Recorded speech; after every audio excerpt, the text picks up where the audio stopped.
everybody. This is your host, Patrick R. McDonough, with my co-host, Brennan LaFaro. Hello. And today our guest is a newer guy on the scene, a new author with a trilogy out. Third book's out today, actually. Today is May 8th, 2020. Michael Clark. Hello. And we're going to cover his first book in the trilogy, and before we do that, we're gonna try to stay spoiler free as much as we can. And before we do that, we're just gonna get to know him a little bit, and we'll have a good talk. What got you into horror? Oh man, I've been into horror for a long time, and I was just doing some show prep. I figured I might be on for say 2 hours, so I did 10 hours of show prep. No, just kidding. I like horror movies, and I was going through some of the lists of like what got me into it, and then I realized that, like, let's say Jaws and Halloween and Dawn of the Dead, the original one, and The Thing. I saw them all in the theater, so I'm new to the scene, the writing scene, but I'm not new to anything else because I'm 54. And, I was in the theater at like 12 years old for some of these things. And, man, I wish I had it over to do over again. Like Jaws to see in the theater. Like now we're watching it on small screen. The Thing, Dawn of the Dead, with all that gore it was awesome.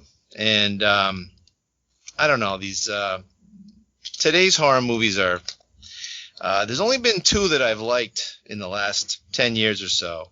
And I don't mean to disrespect any of the directors out there because I would love to have my stories be a movie. But I think the only 2 that I've really loved were Sinister and Mama. Sinister's great. Love Sinister. And then Mama was done by Andy... Is it Muschietti? I'm not sure how you say his last name, but both just great and original. And anyway, I've been into horror for longer than you've been alive. But just to expand on that a little bit, like I grew up on Stephen King. I'm the kind of guy that will see a book on a shelf and it says, soon to be a major motion picture, and some of the movies that have sucked me into that was The Shining back in, I think that was a 1980 movie. So the copy of The Shining that I read was the yellow one with the movie poster. It was a paperback. Loved it. Then I got way into Stephen King from must have been 79 or 80. Through the Tommyknockers, and then I had kids and all that stuff, and got away from everything for quite a while. So some other movies that like I've seen that soon to be a major motion picture are Silence of the Lambs. Like I read that in a day or two, because I had to go see the movie, and I had to finish the book first. And then Jurassic Park was another one too. Silence of the Lambs is part of one of my favorite trilogies. That's a good one. Me too. Love it. It's original, and I recently reread it. And then he had like Thomas Harris had I think it was a foreword or an afterword or whatever, but just how he wrote the book, like he really met a guy like Hannibal Lecter. He worked in a prison or something. And he's working side by side with some guy that, soft-spoken and everything. And then they go, somebody says, you know who that guy is? And he's like, no. He's like, well, oh, yeah, he chopped up some people and put them in like a little box. And so that's how we got Hannibal Lecter, from a real-life example. Yeah. Thomas Harris was a journalist back in the 70s. And I believe it was in Mexico. He interviewed this this doctor in prison, and he killed his boyfriend, which sparked that idea for Hannibal Lecter, like a very intelligent guy that you would never think would kill anyone. He's a killer. He's an interesting one because you can't find anything on Thomas Harris. He has neglected to talk to any press. I'm pretty sure since his first book came out, Black Sunday, I think it was. I never read that one, but yeah. I haven't either. I haven't read the latest one that came out either. No, I haven't either. It got, bad reviews. I was excited for it, and I'll tell you, I got to be sold to read something. I just don't have time, I'm part of this Twitter, group of authors and bloggers and everything, and oh my God, I can't believe what you guys read. It's just crazy, the amount. I don't know how you find time. I'm not in that equation. I read like 1 or 2 books a month, so but that's pretty good. Yeah, I guess. It's all about, I guess, comparing yourself to. Well, that's probably not a good idea to compare yourself to other people, because that's what I usually put myself down over. But back to Thomas Harris real quick, is his latest book, he was under contract for 2 books. That was the Hannibal Rising, which I hate being the guy that that fucking sucks. The original's the best or whatever. I didn't like it. Didn't feel the same. Just felt kind of. That was when he was younger, right? Yeah. It covers how basically just what he did was had revenge for his sister, who he witnessed being eaten, chopped up, killed, eaten, and I just didn't like it.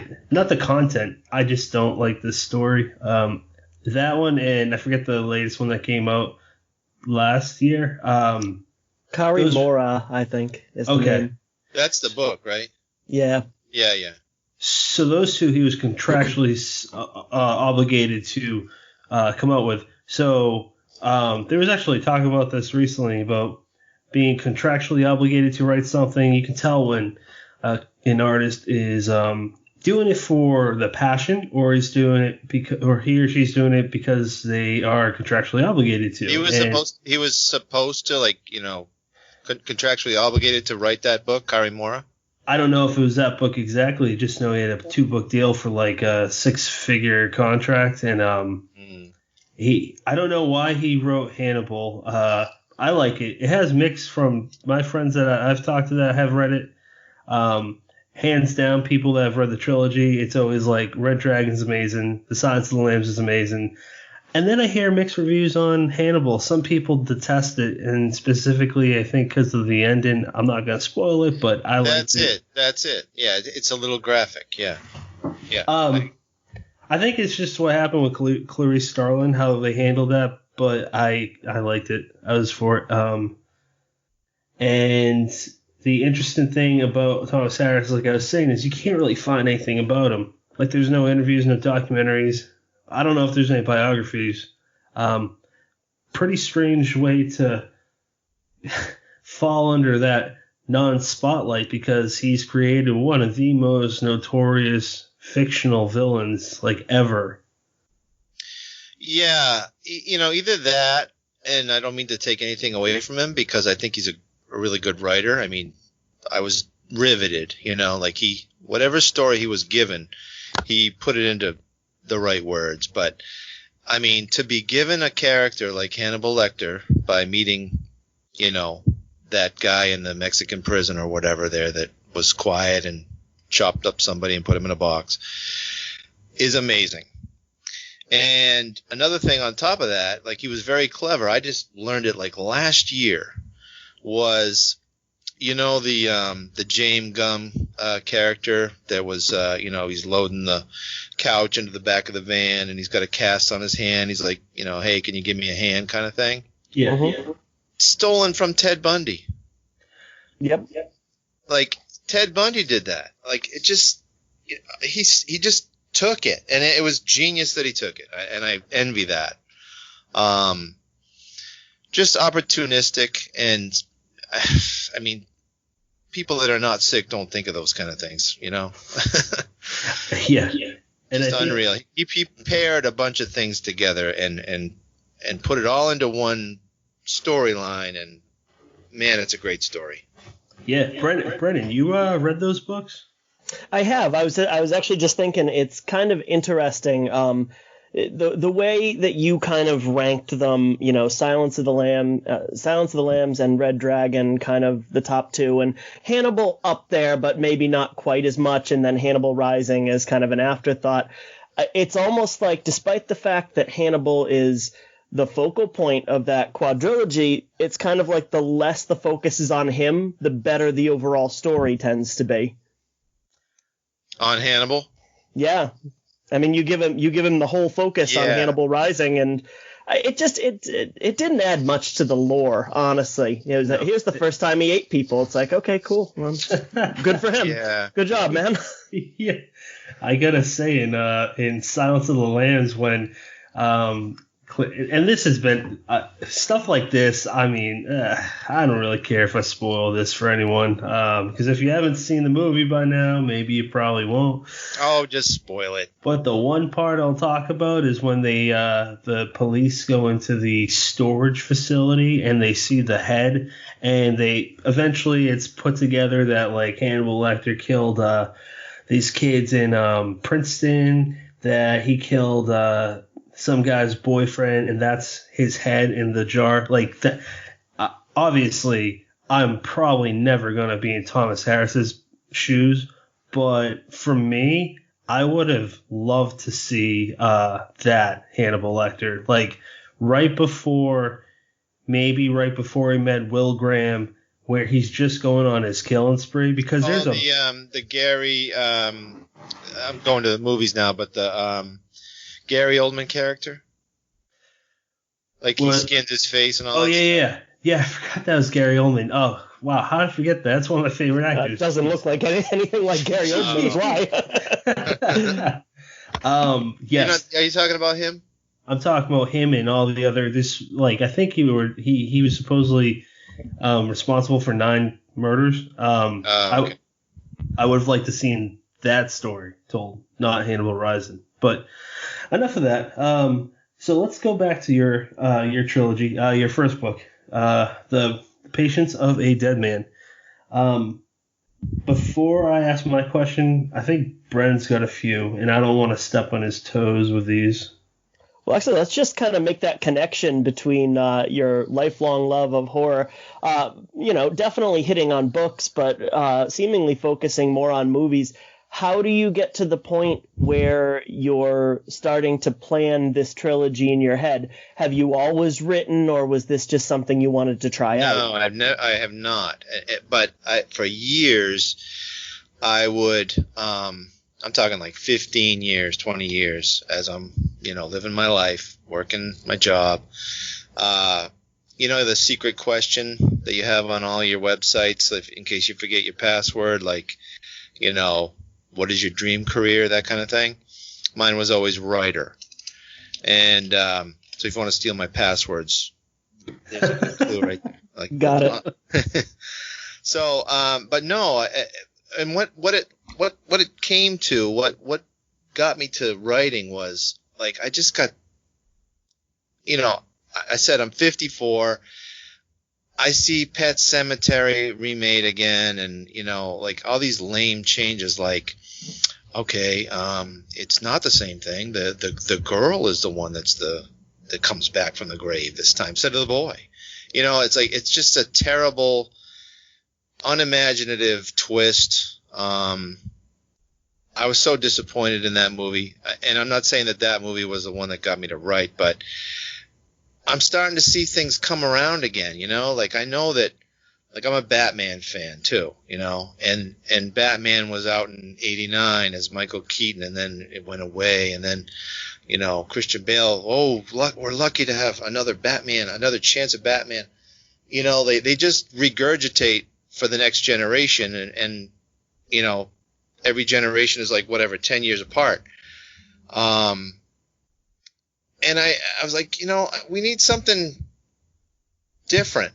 I'm sick of cliches. I'm sick of like small little tweaks and just reintroduce the same thing we've seen before.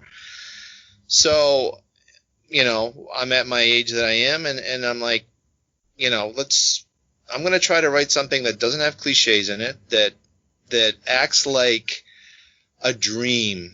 Like when I dream, let's say you're running away from somebody or you have to confront something in your dream, what do?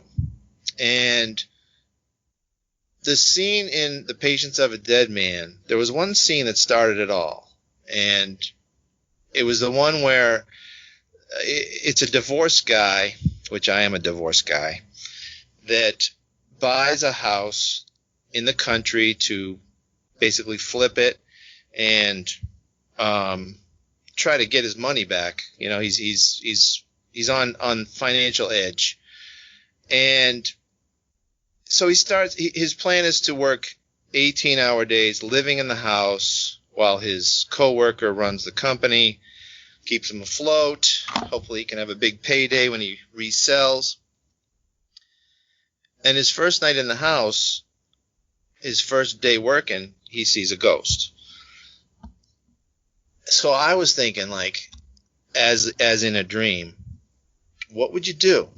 And you'd probably run. So I'm not going to give anything away, but he runs. He runs. He's like, there's just no way that this little boy is supposed to be staring at me right now while I want to be sawing wood and, replacing walls, working long hour days. So he runs and he gets halfway down the road and he's like, you get your courage back. Where am I going to go? Am I going to go to a bar and have a drink and come back? Where am I going to sleep? What am I going to do? So it's kind of a real world problem. And, what would you do? You're either going to lose everything. He's got daughters that live with his ex-wife that, lives to humiliate him. And, he had to make a choice. So, of course, he does go back. And he's got to deal with it. He chooses he's also at a point where he's like, I don't care if I die. And, when I was getting divorced, I was at that point too. I was like, okay, if I went on vacation, I'm like, I don't care if the plane crashes. At least I'll die on vacation. You realize that there's, if is fragile and, you can live or die in many situations. And, if you're in debt, what the hell? So he was desperate, basically. It's desperation. And he had to go back. So I started with that, like a real situation. And to be honest with you, there's a twist at the end of the story. I didn't know that was going to be part of the story when I started writing it.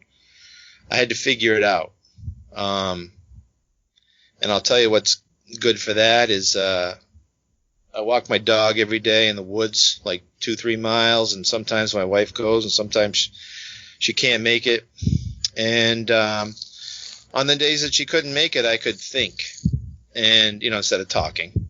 And I figured out the little problems in the story to get to the end of the story. And that first book took a while. It took 1.5 years. But once that universe was set up and some of the rules were set up and, that kind of thing, it went a lot quicker. That makes sense? Yeah, absolutely. So, yeah, I try to think about, like, in a dream. Like, do you have dreams where you're like, somebody's coming at you. You're going to be in a fight. You've got to challenge this person. What are you going to do, For me, usually, like, if it's a ghost or something, as soon as the ghost touches you, it's not scary anymore. Something's going to happen.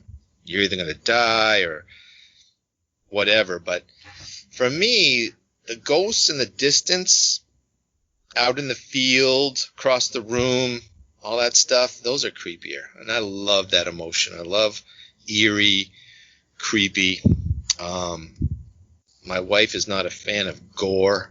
She won't watch anything gory, like anything zombie. No, not a chance, But I can she'll watch something like, say, The Sixth Sense, which I think is awesome. And nobody talks about that as a horror movie, but that is a horror movie. And it's one of my favorites. That is a great. That's one of the scariest movies there is. When he's in, he's in the tent and the little girl's puking like that. That moment rivals any moment in any movie for me. Love that.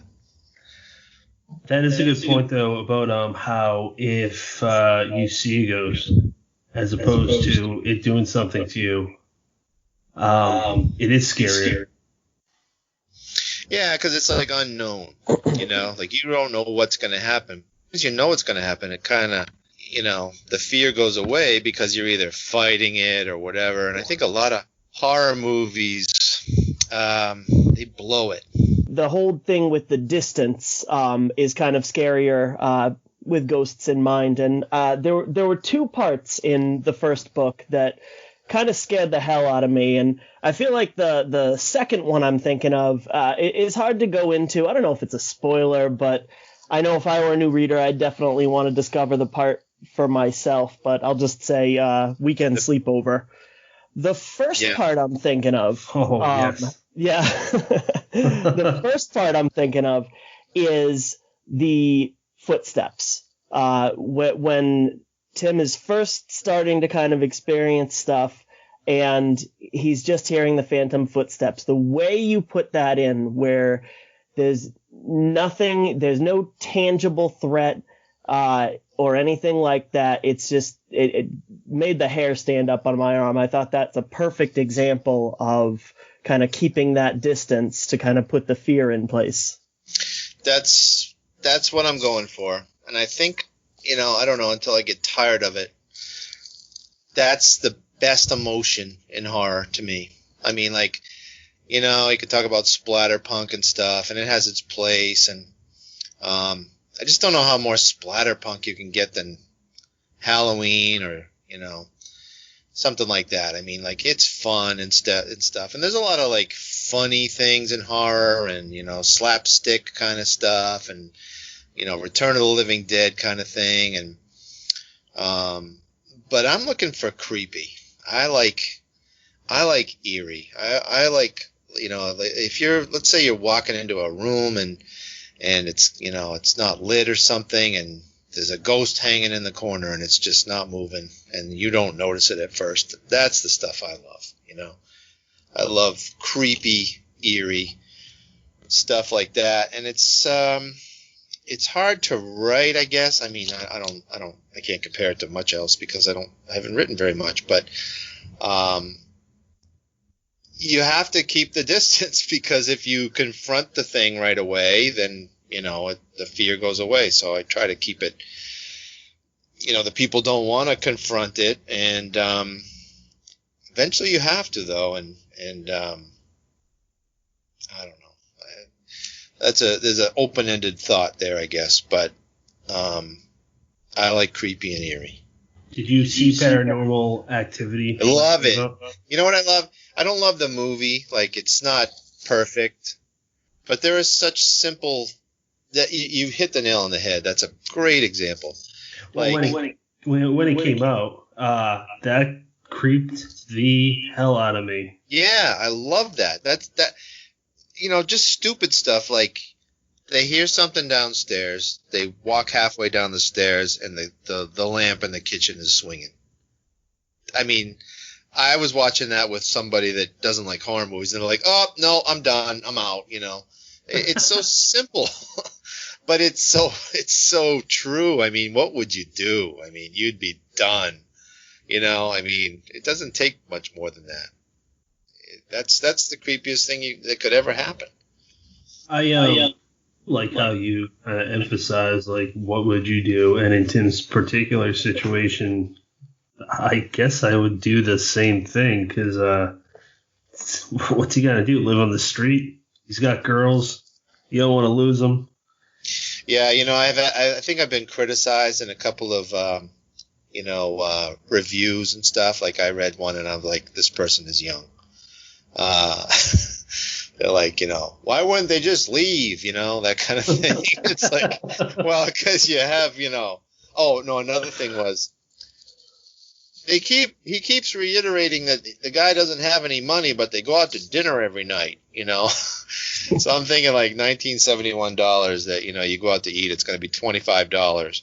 Yeah. And he's got say 50 grand on the line. It's a big difference, and I don't think maybe kids don't get that because they haven't bought a house yet or something like that, But different world. Yeah, and there's another thing too, that when you get divorced, and by the way, I should just say that, just to clear the air from my ex-wife and my children, that Sheila is not my ex-wife.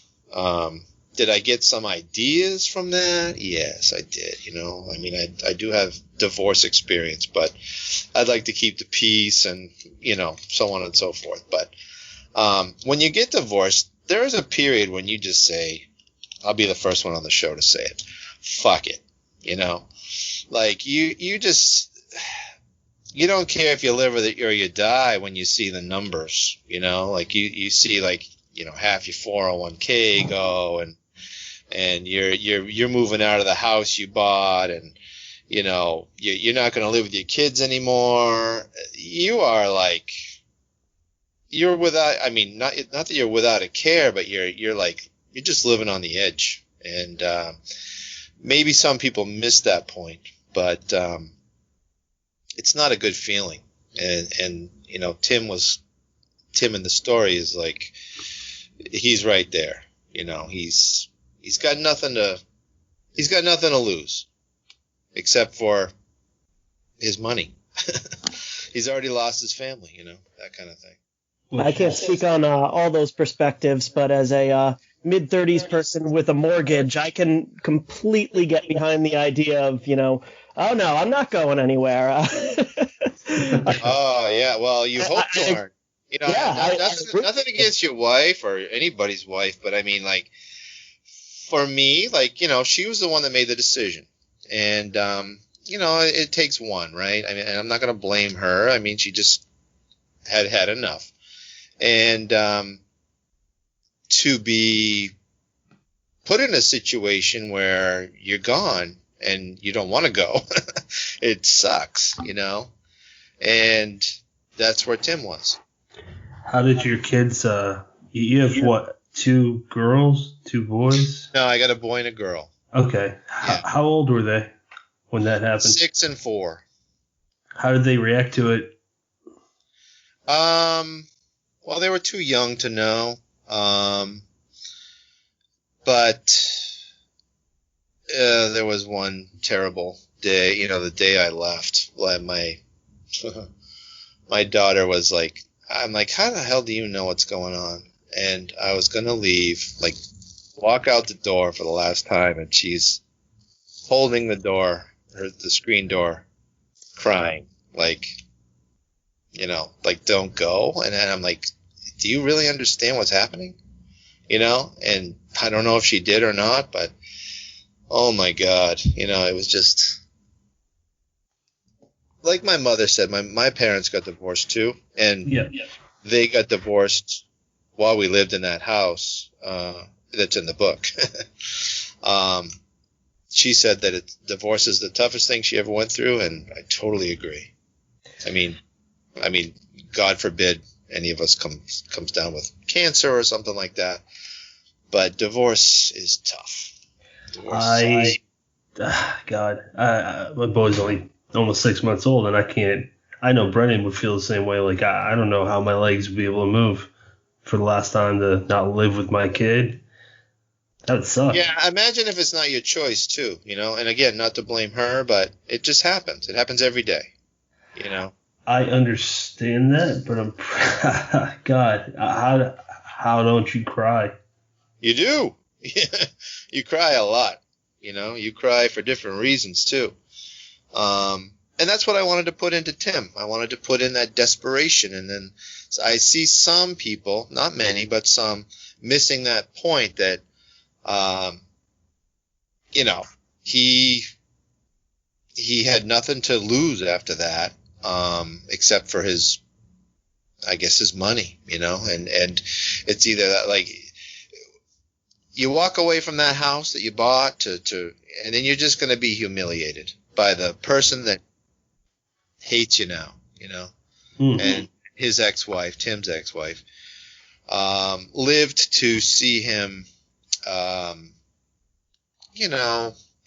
she wanted to win the situation. She wanted to be, see what a loser I married, that kind of thing. Like, oh, he can't even, he's afraid of ghosts. Can you imagine being in that, like, he had to go back. Yeah. I don't get that scenario, where you're trying to basically, I guess, show off to your new partner by saying, look at what a fucking idiot this person is, because you're the one that voluntarily stayed with them. It reminds me of a similar, divorce isn't the same thing as hiring a graphic designer, but the point is the same, where just yesterday I saw some author talking about how this graphic designer was going to upcharge him to... I saw that. Yeah, people that aren't familiar, a guy that I don't even remember his name, so I wasn't even going to name him, but it was basically a couple $100 for graphic, for a cover, for a book. And he was bitching about paying $250 for a book cover, right? Yeah. Because he used to get him for $100. I got him for $200. Bitched about getting them for $250. Oh, okay. But my whole point to bring this up is that he said that after he just bitched about it, and then the people within the horror community, like, you're a fucking asshole, basically. Yeah. He was basically saying that he's a terrible cover artist. So I don't understand that line of logic. People seem to not be able to, I guess it's a pride thing, suck their pride up and be like, you know what? This is a lesson that I got to learn. I'll just move on from it, and that's basically called being an adult. It's betrayal. If you've never been betrayed, then you don't understand. It's just something in a TV show until it happens to you. Yeah, betrayal's a tough one. Definitely can feel it in Tim. Yeah, he got betrayed, and then he had to basically, like, deal with the ghosts because of that, I mean, what's he going to do? Like, oh, I can't take the kids, because, I don't live in my house anymore. I left my house because it's haunted. Or he also couldn't tell Sheila, hey, the girls came over and, they're in danger. So he had to keep that quiet. Yeah. You said it took you a year and a half to write the book. Is that from your first, however many drafts you did, to when you actually understand promoted the draft thing? Like, I'm probably not traditional or conventional, with writing, because, I started so late, and I didn't want to be rejected, all this stuff. So I started reading about self-publishing, and I didn't have time to go through all that stuff. I got off track there for a second. What were you saying? Repeat that question. You said it took you a year and a half to finish the book. I was curious if that is from the time you wrote down the first word to when you... Yeah, that's where I got lost. Yeah, about a year and a half from the first word. And I did it, like, scene by scene. Started with that one where he sees the little boy when he's working his first long day. And he's, like, put in a dilemma, like, okay, I either got to go back or I'm going to, lose my property. And then it just kind of built from there. What would happen next? Okay, logically, what would happen? So then I built it scene by scene all the way through the book, and that's why it took so long. And I didn't even know where it was going to go. And I forget a lot of my thought process, because I would think about it day and night for that year and a half. Like, there were, like, originally there was not going to be a Holly in it. You and I have talked about Half-Life, the video game. I used to love Half-Life. Yeah. And the reason I loved Half-Life was because it's just one guy alone, and he's got to kind of like battle his way up to the surface of the earth. You know, he's down underground, and I just thought that solitude is so creepy. Like, I love the premise for Caitlin Starling's Luminous Dead. You know, it's the same kind of thing, and she's alone. You know, she's alone under the ground. What are you gonna do? And then I start writing it, and I'm like, at the time I was thinking like, I want some words here. And as an inexperienced author, what I did was I bought Pet Sematary, the book, again. And I picked it for its size. It's like 500 pages or something. And I'm like, okay, I read it.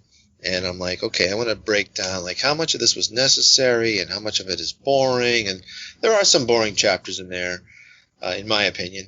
And I broke it down, and I was aiming for a page count in the book, or a word count kind of thing. Like, I want somebody to buy a book and it's going to feel heavy in their hand and be worth their money and all that stuff. So I did stretch, some scenes and et cetera, and remind me to come back to that in a little bit, because I did recently do an edit after the Nightworms did a book party. About that a little bit too. Right. But, yeah, I did stretch it. Just trying to like match Stephen King, I guess, in one of my favorite stories of his. Now, there was also this argument, not an argument, but a discussion on, I was on Twitter one day, and it was John Lynch of the Nightworms who wrote something like, oh God, I can't, when I see a book more than 350 pages, I just, I'm going to paraphrase, but like, I don't want to read it or something like that. And I was like, what? I'm trying to stretch this bitch, into 500 pages. And, you read any Stephen King book, he'll go off on tangents left and right, and everybody loves Stephen King. They still do. They love that new book, like, he's still a god, like, it's ridiculous. But yet, and he's not, John wasn't the only one. Like, I saw, Sadie and I think it was Finding Montauk, the other Nightworms. Is it Alex? Ashley.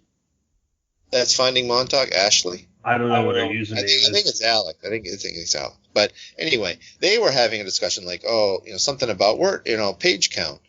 And so I posted something like, really, is this what really, and I looked at the Twitter analytics, and that's like my most popular tweet ever kind of thing. And like even Ramsey Campbell like rang in on it, Chad Lutsky, like everybody's ringing, like, no, the book should be as long as it should be.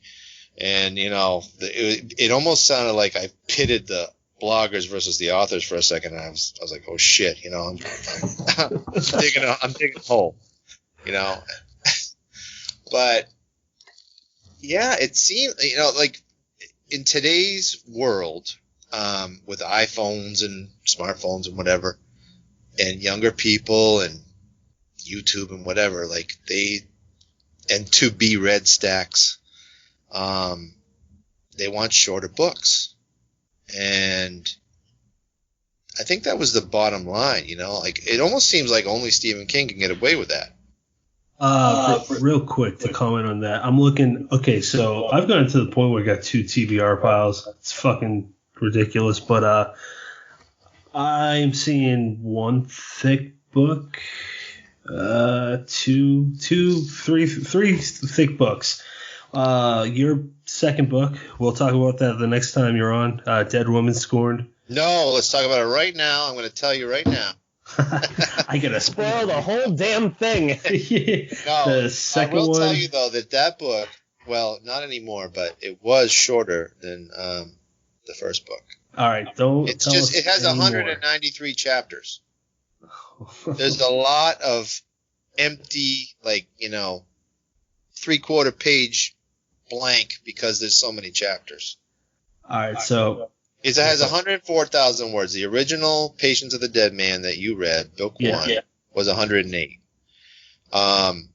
After the Nightworms book party, and I want to touch on that too. I edited it again, like recently, like within the last 2-3 weeks, and because like I said, I was trying to stretch it into Pet Sematary 500 pages, when I first wrote it. I've only been an author for like a year and a month. I pressed publish on April 15th, 2019 for the first time. And today's May 8th, 2020. And I hit book 3. Very good day, by the way. Just felt so cool. I mailed out. You guys are getting some mail soon. It's in the mail. Yep. But after the book party, I was like, okay, I had wanted to go back and read it again. And so that was like, there's no time because I wrote 2 more books, plus the marketing, all that stuff, because I'm self-published, whatever. I'm like, okay, that's it. I lost a few stars in there, and not that they hated the book. I'm very grateful. Sadie, don't get me wrong if you're listening to this, but very grateful for you reading it. I went back and started to read it again. I was like, I couldn't believe that I had written it. And I can't believe, I'm very grateful for the 4s and 5s that I got, because I read it again and I was like, my opinion was, wow, what a difference a year makes. I was so, I went through it 4 times the first time I wrote it, and I was ready to hit press publish, that kind of thing. And now I read it again, and I cut 11,000 words out of it, so now it's 97. But anyway, the one that you read, 108, is longer than Dead Woman Scorn. It's just a much thicker book, and cost me like $1.50 more to publish that son of a gun. But the new one is shorter than both of them. Anyway, rambling. That is interesting. Don't be intimidated by the spine thickness. It's a shorter book than what you read. And Brennan, you already read it. Yes. Yep. Appreciate that too. And both of your reviews, appreciate those. And especially the first one, I think you said something like, this is I'm going to try to paraphrase. I don't have it right in front of me, but something like this is a package or something, like I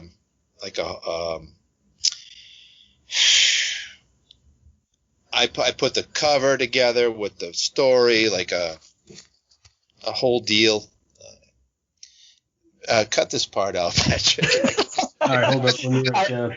I'll take that over for you. So, I've got them sitting right in front of me here, and they're a quality product. Like I got the 2, I got Patience of a Dead Man and Dead Woman Scorned right next to me, and I have another book by a press I won't name because I'm about to slander their copy.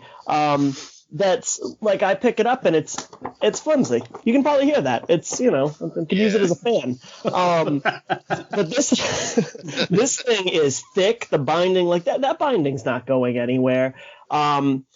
This leads me into another question I have for you. But you've even got you made your own little logo as far as self-publishing goes, which is just such a cool little touch. It's not just this is a guy who typed for a little while and hit the publish button and now his unformatted ebook is out there for the masses. This is time and care went into this, and gosh, you're getting what I was trying to say. Mm-hmm. Go ahead. No, go ahead. Well, what I was going to say is I think that we have done something like, I don't know, 8 episodes of this, and I think the idea of judging a book by its cover has probably come up on 8 of those 8 episodes.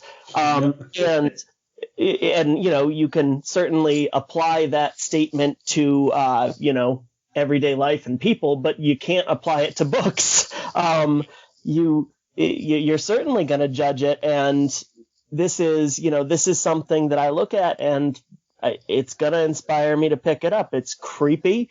It's well done. It's professionally done. And if I am not kind of coming from a place of knowledge, I'm not going to think this is a guy who, works a day job and just put it together in his spare time. I appreciate that. That's what I was trying to encapsulate what you said. And again, you have the books in front of you, not your reviews, but you put it into one sentence, and it was very well said. And I was gonna dig it out, and I didn't. But you just said it again. And yes, I think I lucked out with the binding and the weight and all that stuff, because that's all Amazon. Amazon did all that. But the cover was something that, when I'm writing, I'm working on 3 things at the same time. One is the story, the second one is the cover, and then the third one is the title.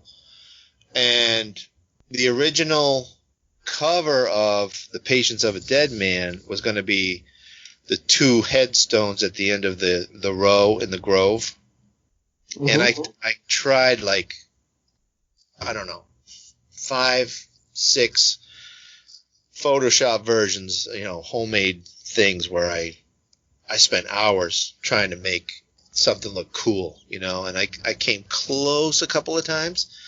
But it was so difficult that I'm like, on one of those walks in the woods, walking my dog, I had the vision of flies on the woman's neck. So I'm like, okay, that's a little bit easier. And I don't know if you guys have seen the original version of the cover. It's got red, there's some red font and everything on the cover. I did have an original cover that's not the one that you probably have in your hand. And you might see it on Goodreads or something. So I did put that out, and it was not, as professional looking. But the one that you're holding, the newest one, the current one, that's my wife on the cover. And she was my photo model.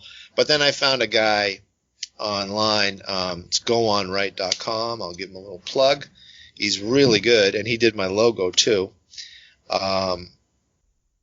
For not a long, a lot of money, he's got an eye, and my logo cost me $100.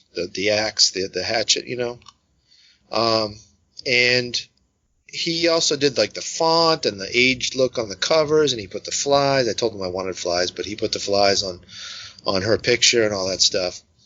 And I think it looks really good the way he did it. But yeah, I definitely cared about the cover and the title. The original title was 2 Stones in the Grove, and I didn't like it. 2 stones in the grove. I didn't like those 2. It's not easy to say. It's got those 2 long O's in it. But that was the working title, I guess. And it took me forever to come to The Patience of a Dead Man. I don't know if I heard it one day or whatever. Have you ever heard that saying, The Patience of a Dead Man? I don't think so. No. It is a saying, and you can, it means you have the utmost impatience. So I've definitely heard it before, and I'm like, yeah, I'm going to use that. And after I've decided I'm going to use it, I'm like, I'm going to Google that. And I Google it, and I'm having trouble finding anybody that's ever said it. But I've definitely heard it. And I found it in a Yelp review or something, If you go to this, eye doctor, you better have the patience of a dead man to wait in line, blah, blah, blah. And so it's definitely been said, but now when you Google The Patience of a Dead Man, it's all me. I got a question about that title. What's that? That title. Yeah. Is that in reference to Thomas? And I'm not going to go further with that question. Yes. Okay. Yeah. That makes perfect sense. Yeah. Yeah. I loved what you did with him, by the way. It just everything you did, Bob. I can't wait till you read like the whole thing. Like it's a whole thing. Like 3 books long. Well, yeah, but like you've already read one. You read the longest one. The second one goes into Mildred's origin, and then it goes back to Tim and Holly. So, and again, my thinking when I started to write it was, I need to fill up some pages, you know. So I should probably go back and read that again. I might need to trim some stuff out of that too, but it gets higher reviews, including Brennan's, than the first book. Like it doesn't have as many reviews, but it gets a higher ranking, higher star review than the first one.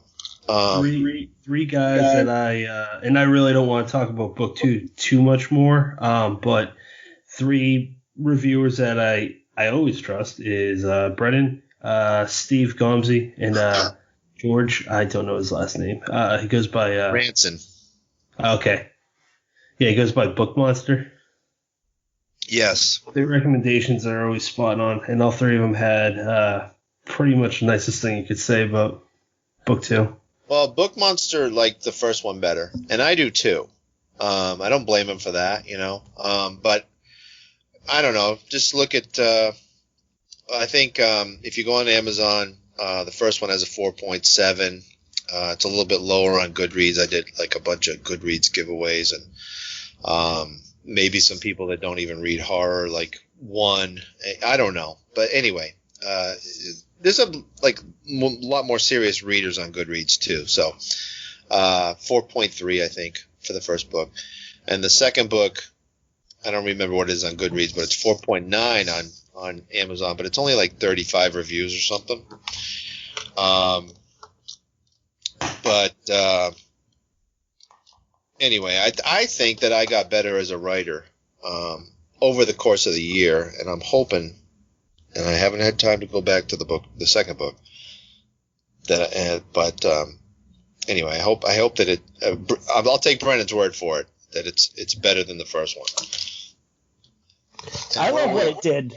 I thought that going in there, I said, okay, it's going to be round 2, and you know, you know that Mildred is kind of the main antagonist, and she's got to be fleshed out, and it really just kind of goes a long way towards that. I'm not going to go too much deeper into that because I was told not to. I'll get fired. He's a bastard. I know. I got so excited to talk about book 2 that I forgot I wasn't supposed to talk about book 2. That's going to be on episode 2. Actually, I'm serious. I invited back. I love it. You're officially invited back at some later date to be determined. There we go. I'm available. Okay, good. You're not busy that day. That's good to know. I'll be waiting by my Skype microphone. I want to cycle back though. You mentioned earlier that you kind of just glossed over the whole traditional publishing route and in favor of going self-published. How much research, I guess, did you put into going that route before you decided to self-publish? Nothing. I just knew I didn't want to hear no. And, I started how did I hear about it? I don't know. Have you heard about Mark Dawson? Do you know about him? He's he's an indie author. He writes like spy novels, and he also, the second half of his business is selling how to promote yourself to indie authors. He's got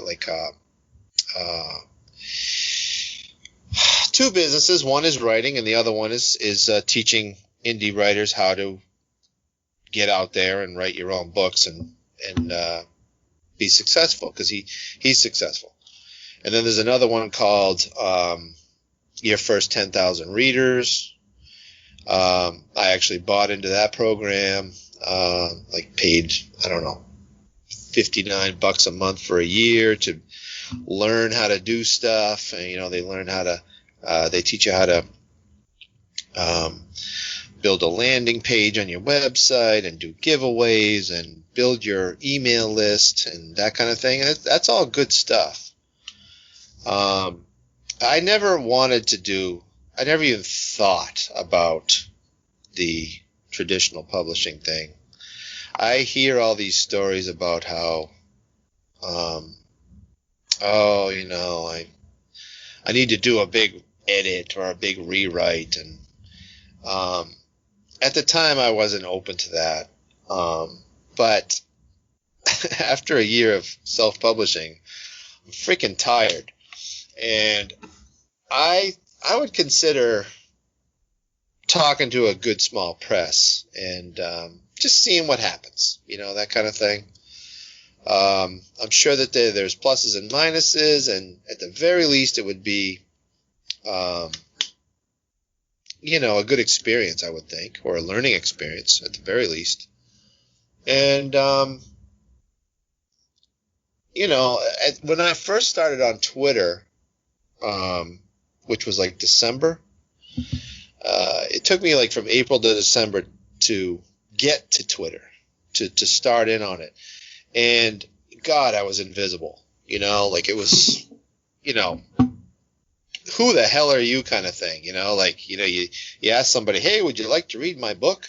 I'll be honest, I DM'd Keelan Patrick Burke and, never heard back, and I don't blame him, because there are articles on BookBub. Do you know who BookBub is? No. Yep. Okay, well, BookBub is it's like a discount. It's a very successful business, but it's they want to sell cheap books to their people. And there's also a group on Facebook called 20 Books to 50K that I was reading into too. Then they tell you, oh, if you get a BookBub, if you get a featured deal on BookBub, that's the best thing for your career and whatever, that kind of thing. And I'm getting off the track again, but anyway, this BookBub had an article. Go ahead and ask authors to, read your book and get their blessing, and get their rating and put it on the back of your book. And, now that I'm on Twitter, I know that ain't how you do it. I got a question before you move on. Yeah. Is it that vague, or does it say build a relationship with a? No, I'll try to find this article. I even probably printed it. It's basically written by somebody that's what the hell? Take a chance, What do you got to lose? Oh, no. So yeah, well, I think this is important. This is an important point that we should say to anyone that's new in the writing industry, that every single reviewer, every single author, editor, I rarely use blanket statements, but I'll use it with this. No one is ever going to read or acknowledge you if you just start asking them to read your shit. They're going to probably block you. So don't do that. Carry on, sir. Yeah. I just did I'm not going to find it now because we're talking. That's fine. But yeah, it was definitely and in fact, I think it was, I saw a couple people get torched, kind of like the guy that was ripping on the cover. Oh my God, I got to pay $250 for a cover. That guy. What a yeah. I saw I think it's Lillian from Sci-Fi and Scary. Uh-huh. She will post stuff that people say to her, and I saw a couple people get just torched because they were like, "Why the hell won't you read my book?" And she's like, "Okay, buddy, Well, she cracks me up. Yeah, she's no nonsense for sure. Yeah. And anyway, I had to learn the hard way, and I learned quick. no hard feelings between me and KPB or anything like that. But Another good guy. I've never met him or talked to him. Maybe we've had a couple of short conversations on Twitter or something. But anyway, yeah, that was my attempt, my freshman attempt at with bad advice, and it's out there. It's out there, and it's BookBub, which is a good site. So shame on them. But what are we talking about? So if now that you have kind of bounced around the Twitter community, and you don't have to name them, but I'm wondering, are you keeping kind of a mental list of publishers that seem like they would be a good fit for you? I don't have a list. I did reach out to one. And I would definitely see that one through before I talk to anybody else. And, I don't know if they would want me and that kind of thing. But I'm willing to, I'm going to check it out. I'm going to check it out, and we're going to see what happens. Yeah, and if it doesn't work out, what the hell? I'll just self-publish. I've already done that.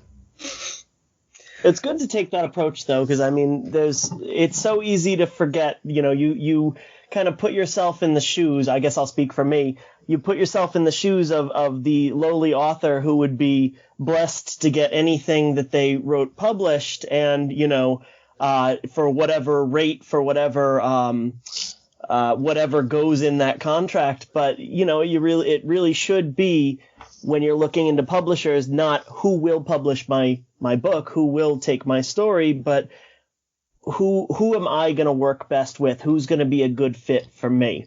That I don't know, but this whole that premise that you just gave, I would be blessed if somebody published me.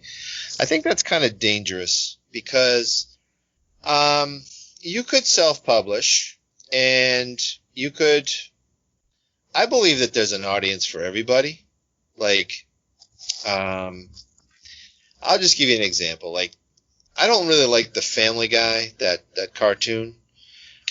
And I know a lot of people do, but I really think that guy, Seth MacFarlane, he just beat the pavement, and he put out a lot of product, and he found his audience and made it big. Just not my cup of tea. Another thing, I heard Kevin Hart on Howard Stern, and I was just amazed that I don't think he's particularly funny either. I do like him, but he's I don't think he's as funny as Richard Pryor or a bunch of other people. But man, that guy, he built an email list. If he was going to go to perform in a town, he'd email everybody.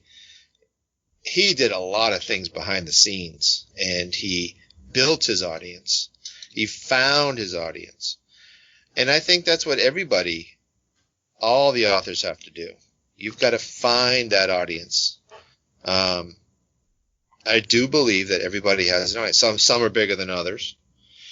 But if you're going to be Thomas Harris and sit back and he's an anomaly, and everybody wants to be that one that I made it big, but I'm the reluctant artist, and I don't want to. I'm just going to hide away, and Kurt Cobain or whatever, that kind of thing. I hate my fame, that kind of thing. Fame found me. I didn't find fame. I want to find fame. Actually, I don't want really fame. I just want to be I want to make some money. I would like to see my books as movies, but I don't want to be recognized in a restaurant either, that kind of thing. And I do appreciate attention on something like Twitter, or I love a good review and that kind of thing. Of course, that is addicting, but do I want to be, Tom Cruise? No, that kind of thing. I don't want to be. I'm not going for that, I appreciate that people like what I do. I'm not making money yet. After 2 books, and here comes the third. Things are changing though. Like I spent all last night and today, all day today, packing books, and I had to think about a year ago today. What the hell was I doing? And I was not packing books.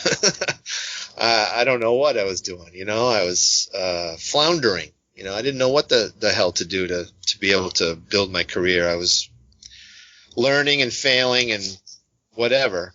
But today I packed a bunch of books. A lot of them were free, quote unquote promotional, like you guys are getting some books in the mail. But I have customers. I have a website now. I have a store. I don't charge a lot for, an autographed book. I just charge what Amazon charges plus the shipping, because I'm looking for people that, want to follow me and build a relationship and talk to me and that kind of thing. Another thing too about Twitter and say versus Facebook, and I'm jumping around here, just stop me if you want to. You go on Twitter and you see the Twitter meltdowns and everything. People just can't take it. Every day. I was part of one today. Was there one today? I didn't have time. I was packing friggin' books. Don't worry, Mike. There'll be another one tomorrow. Yeah. Freddie will start that one. Everybody goes to Twitter to get attention. They want, hey, I launched a book today or whatever, or, whatever it is. And if they don't get the attention they want, and I've felt this myself, you feel rejected. And you can have a bad day, and I think it leads to the meltdowns. However, if you build, and I know people are like, oh, I hate Facebook. If you have a Facebook page for your author life, and you advertise on Facebook, and I'll tell you that I think you might have seen that Sadie printed an article, Mother Horror, that I wrote about advertising on Facebook. It's so targeted. It's just amazing. You can target 5, all the English-speaking countries in the world, and then you can filter it by, they like horror fiction. So we're not even talking horror movies. We're talking horror fiction. They like to read horror books. And there's 18 million of them according to Facebook. So when I advertise on Facebook, I'm targeting 18 million people. And I mailed books today. I mailed a book to Malaysia today, and that's freaking cool. Canada, UK, Australia, I mailed a book to New Zealand today. Customers. Which ones? Which customers? Yeah, what's their address? No, which books? Which book? The Book new one. books? I mean, I have I put out a limited edition of Anger is an Acid, just to make it rare and help me reach profitability kind of thing. It's still not super expensive. It is for somebody that's living in New Zealand though, because shipping is $24. Not my profit. That's what the post office charges. Mm-hmm. But anyway, it's cool to target these people on Facebook, and then you have your Facebook page. And again, I'm going to go back. I'm stepping back here. Twitter versus Facebook. The Twitter is the horror community is bloggers, people that have stacks of books to read, people that get a new book every day in the mail. And then you go to Facebook, and it's people that are not bloggers that, can't wait till your next book is out. And I would recommend to authors to follow both. You need the bloggers, and you also need your own fans. So you need to build that base and to have that balance. I mean, if you're just all about Twitter and you're not getting your attention, it's because you're in a very competitive field. Yeah. Are there any other areas, any other social media outlets that you've considered, or are there any new ones that you have heard about that aren't sure of yet that you want to pursue? No. I mean, Instagram is owned by Facebook, and when you run an ad on Facebook, it goes on Instagram if you set it up that way. And that's important too because of Bookstagram and all that stuff. But man, I'll tell you, like, I'll run a book giveaway. I'll give away one paperback book, and I don't care if I have to ship it to Australia, which I have. If you get 500 people that give you their email address to try to win that book, or like the best one I ever did was I think it was before Christmas, before COVID-19. I almost got 1,000 new emails, like followers. And, some of those are giveaway people. But they're all targeted at, like I said, horror fiction. So, I've sent a few emails. I sent one today. Hey, today's launch day, whatever. Let me just look here. I have the screen up right here. All right. I sent it to, I'm going to refresh the screen. Well, first of all, it says 14% opens, 2% clicks. I sent it to 5,186 recipients. I'll refresh this page. Now it's 15% opens, 2% clicks. Unsubscribes 0.46%. So some people are those are probably the freebie people that, just wanted to try to win a free book and whatever. But I have built 5,186 followers through doing giveaways since, I don't know, say 6 months of giveaways. 6 months. That's pretty impressive, I would think. And you got to calculate in there the percentage of people that are probably going to unsubscribe, but that's still a really great number. And I've noticed you're focused heavily on numbers. Or would you, by any chance, which isn't a bad thing, I'm not knocking it, that's obviously something that you have to be good at. You have to be business savvy if you do want to end up making some money off of whatever you pursue. But do you have a background in accounting or anything like that? No, and before, Sadie approached me to write this article because I packed my books with extra bookmarks and little fake flies, and it was professionally done, kind of like Brennan was saying with the book. It's like it's a nice package kind of thing, and however he said it. I do want to, I love going to the Apple store and you buy an iPad or an iPhone and it's like a beautiful bag. It's got a rope through the plastic and, you don't want to even throw it away kind of thing. I think that's the unboxing of something is important. But I haven't made money in writing. So before somebody says I'm a marketing or a business, I'm the business guy, I gave away a lot of big mugs, that kind of crap. What that mug bought me was a lot of attention, but I haven't profited, so I don't know. I don't know what you'd call me. I'm not a business guy, and I mean, I have to look at the numbers. I guess you'd say I'm willing to lose $200 a month to try to get followers in the hope that in a year or two, when I release book 5, that, the tide will turn, that I will have a name brand at some point. Will it happen? I don't know. Wait, is that a real thing? Book 5? Well, I hope I write 5 books. I've already written 3. No. I meant in this series. No. Book 3 is the end of that series. Oh, okay. I'm just talking about my 5th book. Okay. Misunderstood. Yeah. No. Mildred is where she. I don't want to spoil anything. Yeah, please don't. I haven't even read the second one, you son of a bitch. Well, hurry up. Mike, I'm going to take you off on a tangent, and I'm going to put you on the spot. You mentioned that you or said something along the lines of you wouldn't say no to, eventually seeing your stuff turn into a movie. Or maybe you just said the word movie and I'm completely making shit up. But No, I said that.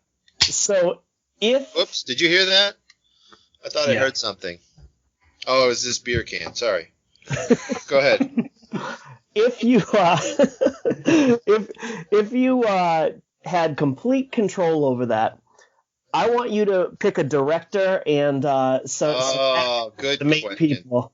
Yes. Let's say Holly and Mildred. I love David Fincher. I think he's great. Yeah.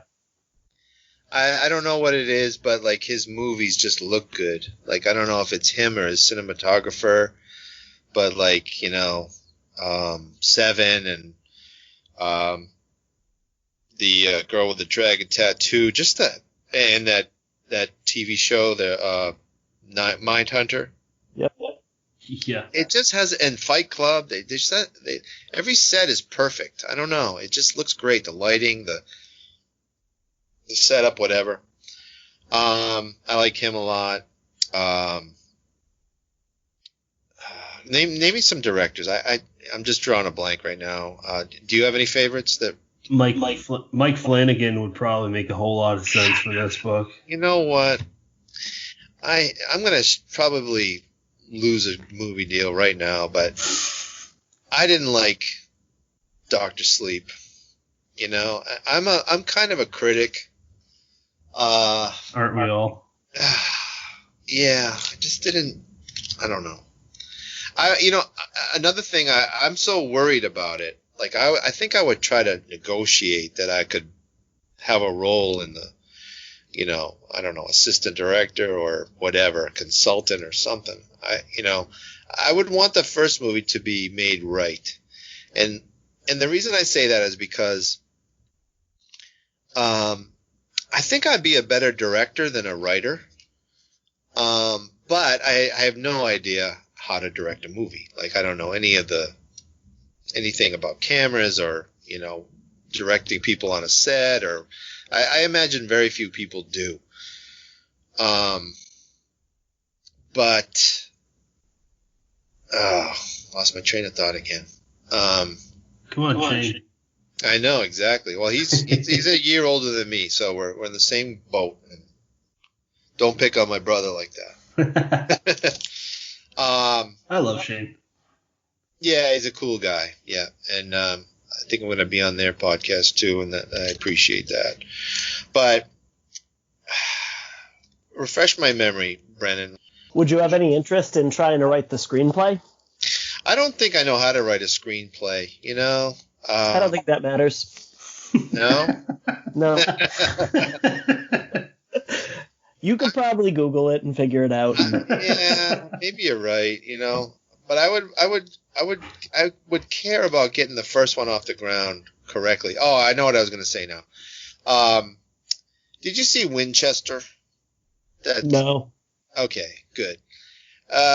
So many movies, like, they just ruin it. They hire a guy or they don't know what they're doing. Jaws is a good example. Like, the reason it was so good is because they don't show the shark, and they couldn't show the shark because it wasn't working. Winchester, there's like a scene in the movie where they show like a ghost in the house or something, and the freaking thing is like so well lit. You can see every detail. And I'm like, that is just not scary because I can see everything, Like, the scariest thing, kind of like we went back to, ghosts are scary in the distance. Yep. They're also scary if you can't see them. Yeah. You just don't show them. Do the footsteps or anything. I mean, it's cheaper and it's better. So I would be afraid of anybody making my movie that, the first scene you see is Mildred, every square inch of her, the first chapter of the book is she's in the grove and she's gonna kill a guy, and if they show her face, I would just vomit. I would just be so pissed off. So I would want to make sure that they don't show her. Maybe not even the whole movie. I mean, I grew up in a age where there's no internet, and Star Wars, for example.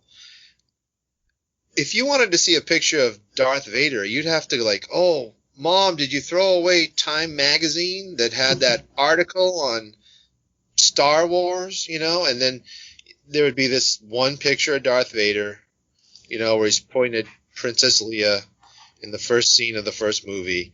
And, we had 12 pictures of Darth Vader until Empire Strikes Back came out. But nowadays, and this was also before freeze framing and pausing and, whatever. Nowadays you can slow down a movie, take a screenshot, there's no secrets. If they showed Mildred's face for a minute or a second, somebody would screenshot it and oh, that's what Mildred looks like, Yep. So I'm a big fan of less is more in terms of scary. Real quick, I'm going to throw out Scott Derrickson. He did Sinister and oh yeah, Doctor Strange. Not that I don't think it would have much of a Doctor Strange tone, but well, I love all those Marvel movies. I think you and I were talking about that on Twitter a little bit. Yeah, me too. Yeah, they were so good.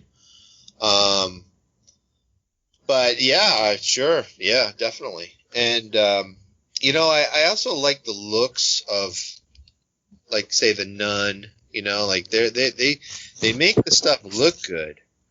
They just hire bad actors and stuff. And it's just or the story's not great or something. I don't know. But, some of those, Conjurings and, Annabelles and stuff like that. Excuse me. So bad actors. That's a great segue. So I mean, even besides casting your own movie, did you have anybody in mind when you were writing the characters that could translate over? No, I was Tim. Not it for a movie, but I was. I thought about what would I do if I were in the house, and and I was divorced, because I was. So that was definitely, he was me. But I've thought about it since, and I think Mark Wahlberg would be good, because he's he looks kind of like handyman-ish. He could, Mm-hmm. He might be a construction guy. But then I was thinking about Jason Bateman, but he's not. I don't think he's a handyman kind of thing, so I don't know. Do you have any? I have a weird one. I have young James Caan in mind when I think of Tim. Yeah, I can see that. I like James Caan. I got one, and it's from Mildred. I really think that Winona Ryder would be perfect. Yeah, she could be Mildred. She's because Mildred's supposed to be I know Winona's older now, but she's only 48, man. 48? Yeah, she could pass, I think. Well, she looks young too. She got a baby face. Exactly. Mildred, I think, was 30. Did you see but Chad Worley's Mildred? Yeah, yes. He sent it to me. Yeah. Yeah, I she looks young in that picture too. I love that picture. He did a great job on that. And it's amazing. Yeah, I'm gonna work with him again for my next book too. So that's a good segue. What are you working on that you can talk about? Yeah, I don't want to give the whole thing away. Elevator pitch. It's about an elevator. No, just kidding. Amari Hucks.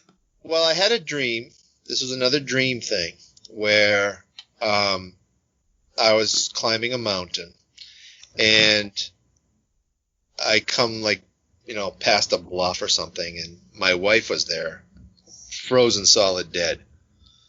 And I try to pick up her leg, and the whole thing comes with it, she's just frozen solid.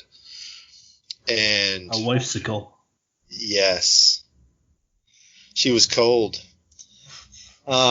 So yeah, it was that. I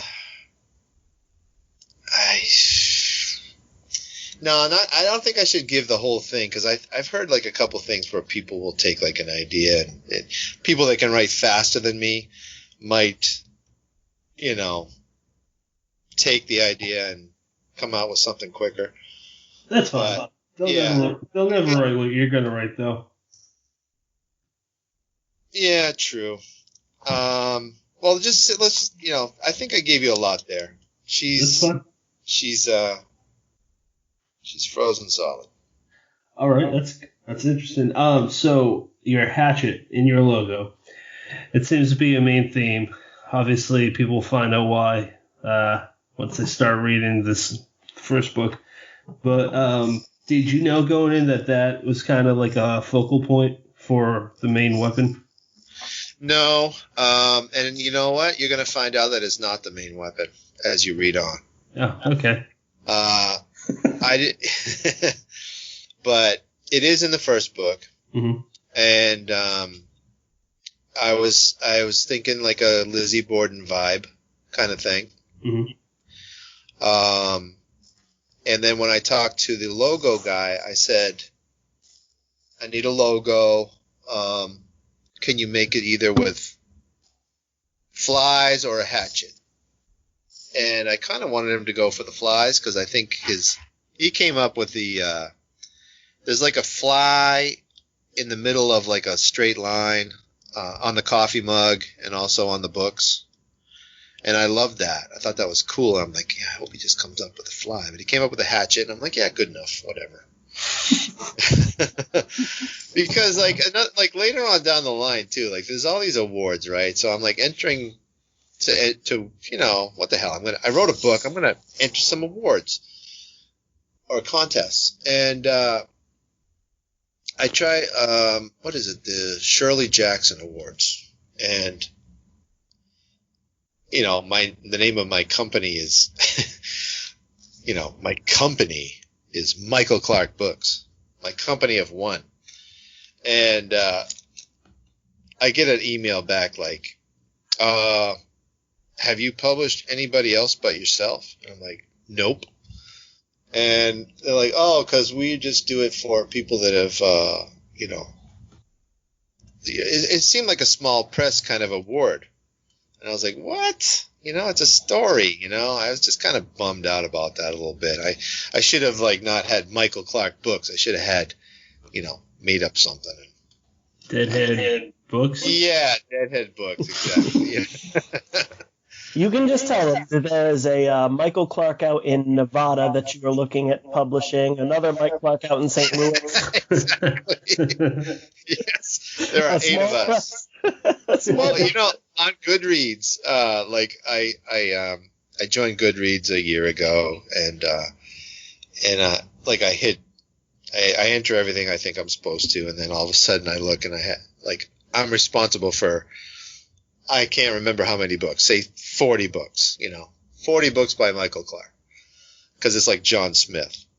And I'm like, I write to them. I'm like, yeah, I didn't write all these books. I wrote one.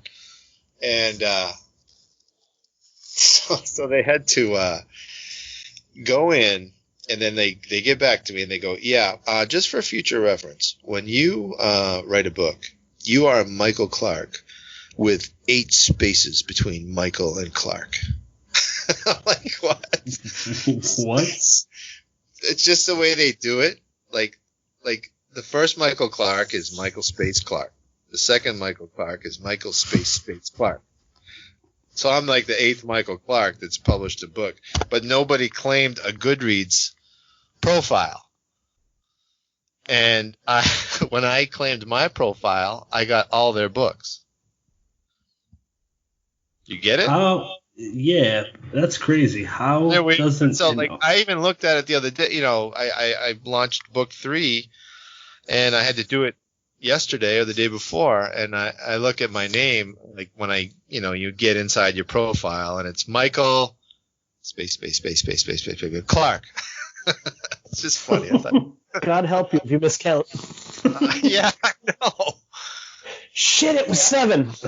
And there's like a Michael Clark dancer too. Like he's like a professional ballet dancer or something, and he wrote a book. So I'm surprised no one made a Goodreads account before you. I know. That's one of my goals too. I want to be the most famous Michael Clark. Like I used to be invisible when you Googled me. You know? Like I could hide in plain sight, and I haven't done it in a while. But sometime I just want to Google it. Boom. I wish you luck on that endeavor, but are you including Michael Clark Duncan there? Because that's going to be tough. Hard with an E. Okay. Let me see what happens here. I'm right in front of the computer. Michael Clark. Oh, and guess what? Autofills. Michael Clark Duncan. Okay. We have reached the portion of the show where we are Googling ourselves. Yes. Oh, no. Michael Clark Dancer. The dancer is number 1. For now. Yeah. And so, there's a photography, too. Back when Facebook was pretty new, I don't know if it exists anymore. There's this group called the Patrick McDonough Army, and I only knew about it because I got invited to it one day. And I'm like, weird. But I joined it, and it turns out that there was I don't remember the exact amount, but there was an impressive number of people with my name. It's very common. Oh, yeah. So I got a steep hill to climb if I'm trying to be the number 1 Patrick McDonough. So hopefully the R throws in the little curveball to all those sons of bitches. Yeah, I could have. I thought about, like, my middle name's Taylor. I could have been Michael Taylor Clark, but I was like, nah, screw it, whatever. And I'm just joking about the most famous thing, whatever, like whatever happens. I'm not. I will go to no amount of length to kill all of the other Patrick McDonoughs. Patrick R. McDonough in the universe. I interviewed a guy by myself on an episode. His name's Patrick R. Young, and same middle initial, Robert. Are you Robert too? Yeah, that's my dad's name. And the actor that played, I forget the model, but in Terminator 2, the bad Terminator. Richard Patrick, right? No, Richard Patrick is the lead singer of Filter, and his brother is Robert Patrick. Yep. So we talked about Filter one time too. I remember that. Yeah, I like them. Me too. He replied to me one time on Instagram. I saw that. Yeah, you showed me that. Yeah, he didn't like my suggestion, but I still like him. That guy gets a little intense with some hot button subjects. He does? Yeah, like last July 4th, he was saying I'm paraphrasing, something to the effect of how he's not celebrating, and just look, man, people believe in a lot of different things, but I mean, at the end of the day, does it affect you? And are you going to end up ruining your time with your family if you start having this new stance on your country and life and all that? That's how I look at it, anyways. Well, I saw them once. I saw Filter, and then I saw Army of Anyone one time. Yeah, we talked about this House of Blues in Boston, right? Yep, that's right. I've been there once, and that was to see Filter. Then live. You moved to New Jersey. Saw Filter live, Sponge, and Everclear. For all you younger guys and gals, that is a group of 90s bands that are pretty awesome. Yep. Yeah, I moved to New Jersey, so that's actually the last thing because we gotta get close to wrapping this up. You lived in New Jersey, then you moved to New Hampshire, which and now you're in Massachusetts. But in New Hampshire is where the house is based off of. Is that all like every single detail? Is that what you used to live in? I was born in South Carolina. I moved to New Jersey from 67 to 71. And then I moved to that house. It's in Tilton, New Hampshire. It's Sanborn in the book, but it's a fictional town. It's Tilton in real life. And everything is true. Everything is legit about that house, except that it did not have a turret. So that turret is all crap. I made that up. But there was a grove in the woods, and I remember going in there, like, you know, there was the map at the beginning of the book. There's a map. One of the first pages is a map, and it's a doctored screenshot of Google Earth. So that's the actual property, except I made the road much more dirt road, desolate kind of thing, and I put trees all over it. You know, I photoshopped it. It's more of it's like a rural route in real life, but there was no turret, and there was a grove, and then so I'm writing this story for like a year and a half, and I do remember being in that grove as a 6, 7, 8-year-old, and it was cool. Like, you'd go in there in a on any given day, and the trees were tall. They'd block out the sun. It was like a bed of dead needles underneath your feet, and you were usually alone. You know, maybe one other kid was with you, brother or sister or something, and it was a weird feeling to be in there. It was eerie because it was so perfect. It was like a hallway, like being in the hallway of the Overlook Hotel kind of thing, except it was trees. Excuse me. So then I wrote the book, and there are some outlets that are now down at the end of the road, and it's on the way up to ski country in New Hampshire. And not that I ski, but we were going to go up to a bed and breakfast, and it's right off at 93.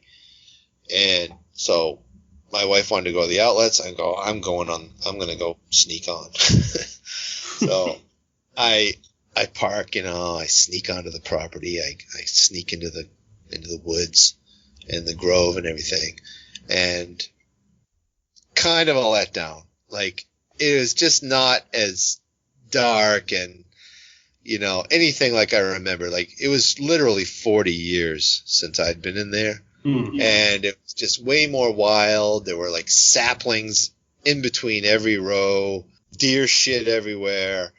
Awesome. Like, yeah, it wasn't eerie at all. And I almost I have a blog that I don't really update as much as I should. And I was, there's no way I'm going to post this stuff, just like as a topic of discussion, because it would ruin it for any reader.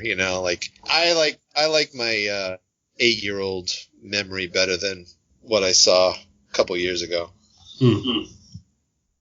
Makes sense. Did you ever experience anything supernatural within the woods? No. No, I've never seen a ghost or anything like that. But my mother told me, like, a couple of years ago after I write the book, because we start talking about that house again, that the guy that lived there before us killed himself. Like, great. Hey, it's Mom. Yeah, and she said, yeah, everything was cleared out except for one, like, nightstand. And my sister goes, oh, the one that I have in my room? And yeah, that's the one. So, like, for whatever reason, the guy apparently killed himself. I don't know if why would the family leave that one nightstand? Did he leave some pills in it? Did he stand on it? I don't know. I'm just trying to build some drama here, but that's a true story. All right, they could be pretty creepy. Brennan, did you have any final questions? No, I was just gonna kind of touch on, assuming we have it, can we expect to see you at the Merrimack Book Festival this year? Yeah, it's right here in my town, which that's another thing that we didn't touch on. But apparently Haverhill is I never knew it, but it's chock full of horror-related activity. One being the Merrimack Valley Halloween Book Festival, but I'm definitely going to go to that. I never knew it was here. They hold it in the library, but apparently it's a big deal in the horror community. And I never knew Christopher Golden. I do now. I've heard him on podcasts and everything. And apparently there's a few more horror authors from here too. James A. Moore, which I haven't read any of his stuff. And there's another guy named John McElveen. They live here. And then, of course, there's Haverhill Press, which I never knew anything about, but they are right here as well. So, shows you how new and ignorant I am. We're all learning. It's all good. Exactly. Still learning. 54 years old. Well, like I said, assuming that we actually have it, I know I'm planning on heading up there this year. Cool. I think Patrick's going to come all the way from New Jersey. New Jersey. The You got to say it with contempt or it doesn't work. Yeah. What exit? Just kidding. Shut the fuck up.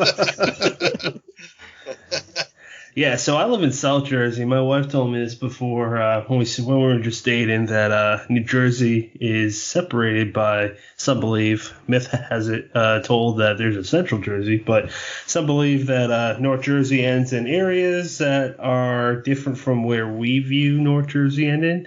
But I live in South Jersey.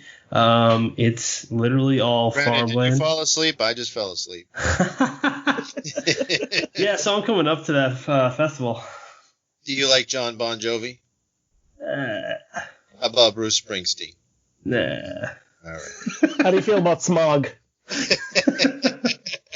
Yeah. Well, are we talking about the dragon from The Hobbit? Because he's kind of cool. That's Smaug. There's a difference. Yeah, Oh, my bad. So I meant to introduce you as Michael Clark for all my fellow Bostonians, because even though I am in Jersey, I am a fellow Massachusetts. Well, neither of you are from Massachusetts, so never mind. No. Where are you from, Brendan? I'm from Massachusetts. I have no idea what he's talking about. Yeah, what are you talking about? Yeah, I'm from New Hampshire. I'm from Cow Hampshire. Mm-hmm. Okay. Michael Clark. Yeah, Michael Clark. So I was hoping that whenever I get my fat ass reading Dead Woman Scorn, we can have you back and have a mainly spoiler-free episode about that and learn a little bit more about you, and then eventually get you on for Anger is an Acid to learn a little bit more and talk about that book. Well, as I become more important, I don't know how available I'll be. So, get while the getting's good. All right. Well, you and your brother can discuss all the fucking things you want to talk about, ain't guys? I'm just kidding, buddy. I love you. Love you too, man. I really appreciate your time. Thank you so much. And where can people follow you? MichaelClarkBooks.com. And what about your Twitter? MikeClarkBooks.com, because they don't have enough spaces for Michael. But Facebook is MichaelClarkBooks.com, and Instagram is MichaelClarkBooks. At MichaelClarkBooks, and Instagram at MichaelClarkBooks. At least I don't have to spell it. No E on Clark. No E on Clark. No Duncan after Clark. We don't talk to those people. No, those guys are scum. It's a whole different name. 6 letters. We would never publish them. No. We wouldn't have him on this podcast either. Other Michael Clarkies. Thank you. There is one, though. Things I can't take back. Yeah, look at my Goodreads profile. Some Michael Clark with an E, like, oh, look at that. Hey, I'm Michael Clarky. You know? But, all right, man. It's been great talking to you. Thank you. And, hey, have a good night. Yeah, you too. Appreciate it, you guys. You got it. Take care. Bye-bye. We are in your mind. We are all around. You are now leaving Dead Headspace.